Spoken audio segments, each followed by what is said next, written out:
कुछ दिन तक मैंने ये सब सहा, लेकिन जब उन्होंने अकेले में उससे गलत ढंग से मिलना शुरू किया तो मुझे सहना मुश्किल हो गया। यह उन दिनों की बात है जब हम दुख के समुंदर में डूबे हुए थे। मेरे जीजा लाला जी ने हमारे सिर पर हाथ रखकर कहा था, तुम दोनों मेरे लिए छोटे भाई बहन जैसे हो। माँ बाप हमेशा किसी के नहीं रहते। अल्लाह की मर्जी थी, तुम्हारी माँ की जिंदगी इतनी ही थी। लेकिन तुम खुद को अकेला मत समझो, हम तुम्हारे साथ हैं।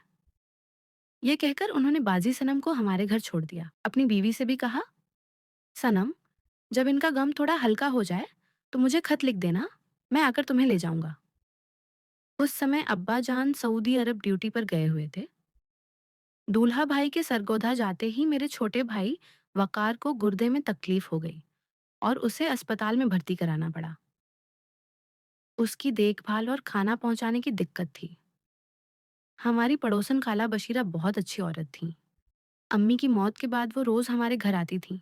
वकार अस्पताल में भर्ती हुआ तो उन्होंने अपने बेटे जीशान, जिसे सब शान कहते थे, को जिम्मेदारी दे दी कि सुबह शाम अस्पताल खाना पहुंचाए।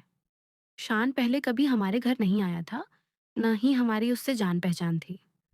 वकार को अस्पताल में भर्ती कराने भी वही ले गया था। अब जब रोज खाना लाने आता तो मैं रसोई में रहती।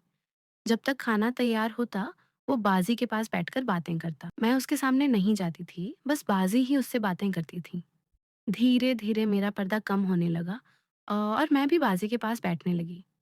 शान की बातें दिलचस्प होती थीं, मगर उसकी बातों का रुख ज्यादातर बाजी की तरफ रहता था, क्योंकि वो शादीशुदा थी। मुझसे वो थोड़ा फासला बनाए रखता। कुछ ही दिनों में मैंने महसूस किया कि बाजी के अंदाज और चेहरे का रंग बदलने लगा है। वो शान से एक अलग ही ढंग से मिलने लगी थी।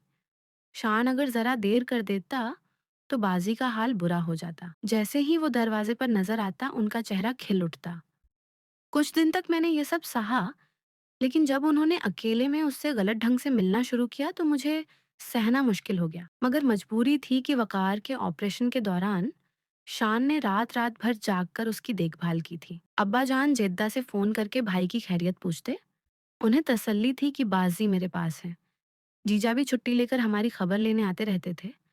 फिर भी अब्बा ने छुट्टी की अर्जी डाल दी थी। मैं दुआ करती थी कि अब्बा जल्दी आ जाए, वरना मैं बाजी का राज छुपा नहीं पाऊंगी। मुझे डर था कि कहीं उनका घर बर्बाद ना हो जाए।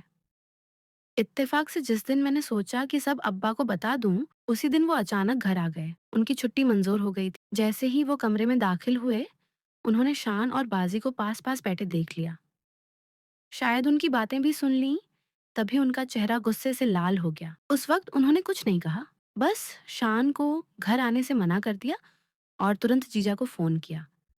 मैं पाकिस्तान आ गया हूँ, तुम्हारे बच्चे परेशान होंगे, आकर सनम को ले जाओ। अगले दिन जीजा बाजी को लेने आ गए, मगर बाजी ने साफ इनकार कर दिया। उन्होंने कहा, जब तक वकार पूरी तरह ठीक नहीं हो जाता मैं कहीं नहीं जाऊंगी। जीजा वापस चले गए। अब्बा ने भी जबरदस्ती नहीं की, क्योंकि शादीशुदा बेटी को बल से घर से निकालना आसान नहीं था। फिर बाजी शान से मिलने लगी। जैसे ही अब्बा अस्पताल जाते, वो उसके पास पहुंच जाती। मैं रात रात भर जागकर रोती रहती थी। मुझे अपने छोटे छोटे भांजे भांजी की याद आती। सोचकर दिल टूट जाता। आखिर मैंने एक तरीका निकाला। मैंने सोचा कि अगर मैं शान का ध्यान अपनी तरफ कर दूं, तो शायद बाजी का दिल उससे हट जाए और उनका घर बच जाए। इसलिए मैं खाला के घर सिलाई सीखने का बहाना बनाने लगी। वहां शान की बहन ताहिरा से दोस्ती हुई। वो समझदार लड़की थी। मैंने उसे सब सच बता दिया। उसने मुझे शान से मिलने का मौका दिलाया। मैंने शान से कहा, मेरे अब्बा दिल के मरीज हैं। वो हमारी खातिर इस उम्र में परदेस में काम कर रहे हैं। अगर मेरी बहन का घर टूटा तो वो सदमा बर्दाश्त नहीं कर पाएंगे। बाजी शादीशुदा हैं और 2 बच्चों की माँ हैं। तुम उनके कारण उनका घर बर्बाद कर रहे हो। शान मुस्कुराकर बोला, सच ये है कि मैं तुम्हें पसंद करने लगा हूँ। अगर तुम मुझसे शादी का वादा करो तो मैं तुम्हारी बाजी से हमेशा के लिए रिश्ता तोड़ दूंगा। मुझे समझ नहीं आया कि ये मुमकिन भी है या नहीं, मगर अपनी बहन का घर बचाने के लिए मैंने हाँ कर दी। साथ ही कहा, मेरा तुमसे मिलना अपने जज्बात की वजह से नहीं, बल्कि अपनी बहन का घर बचाने के लिए है। अल्लाह ने मेरे सच्चे जज्बात की लाज रखी। शान ने वादा निभाया। उसने बाजी से दूरी बना ली। बाजी टूट गई, खूब रोई, फिर आखिरकार अपने घर लौट गई। उसके बाद शान ने अपनी माँ और बहन को मेरे रिश्ते के लिए भेजा। उन्होंने कहा, शान असल में तुम्हारी छोटी बेटी से रिश्ता चाहता था। अब जब आप आ गए हैं तो निकाह कर दीजिए। अब्बा ने मुझसे पूछा, मैंने कहा, मुझे कोई ऐतराज़ नहीं। कुछ शर्तें रखने के बाद निकाह हो गया और मेरी किस्मत में शान से शादी लिखी थी, जो हो गई।